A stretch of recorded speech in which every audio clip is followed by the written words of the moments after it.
Kuya, Bakit po? ano pong ginagawa niyo dyan? Ah, baka sakali lang po na may pagkain po. Wala ka bang pamilya? Asawa kaya? O kamag-anak man lang? Wala po eh. Hindi ko nga alam kung nasaan na sila. Ito lang, nahihirapan na rin po ako. Pero wala po akong magawa. Wala naman po ako mapupuntahan eh. Naku. Ah. Ganito na lang. Huwag na ho kayo dyan. Kasi inuubo ka pa. Masama sa inyo yan. Ito na lang, kuya. Bumili ka na ng pagkain mo para... Huwag natin. Bili mo ng pagkain mo.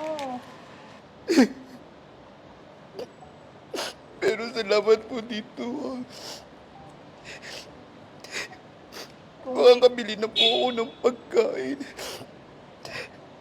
Kung meron pa sana ako, kaso yan lang pera ko ngayon, kuya eh. Sige po, salamat po. Okay na po ito. Bili lang po ako.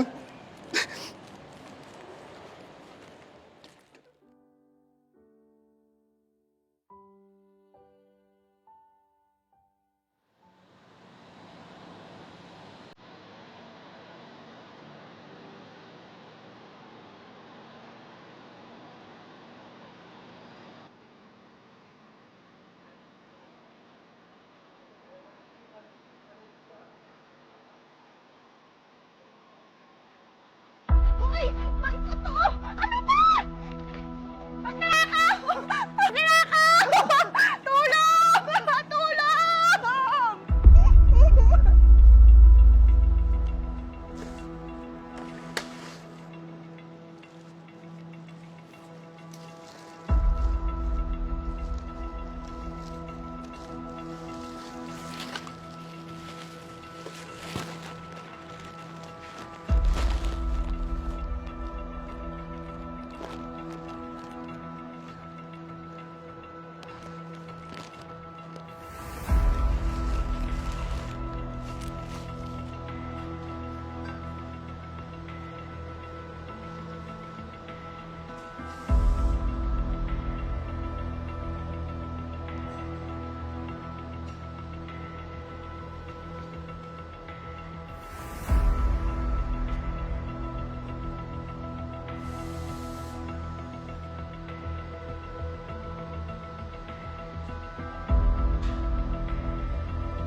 Ma'am,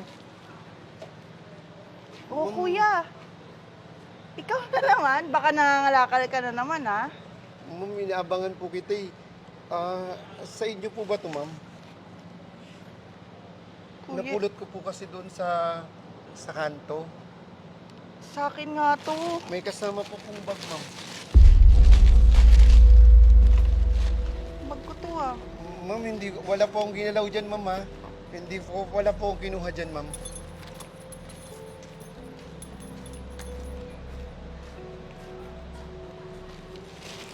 Kuya. Alam mo ba? Graduation gift pa sa akin ng lola ko to, eh. Ah. Paano kaya ako makakabawi sa'yo? Wala pong problema, ma'am. Basta na ibalik ko lang po sa inyo yung bag. Okay na po yun, ma'am. Kumain ka na ba? Okay lang po ako. Hindi, ganito na lang. Kakain tayo ngayon. Tapos bukas, alas 8 in punto, hintayin mo ako dito. Kasi alam mo ba, yung amo ko, naghahanap ng janitor yun eh. At least, magkakatrabaho ka ng maayos, kuya. Salamat po ah. Tagal ko na rin kasi gusto magkatrabaho eh. Halika na, kumain na tayo. Oo, wag lang. Hindi halika na. Kumain na tayo. Sige po. Total, nagugutom na ako, kuya. Alam mo ba? Buti ikaw nakakita ng bag ko. Paano kung ikaw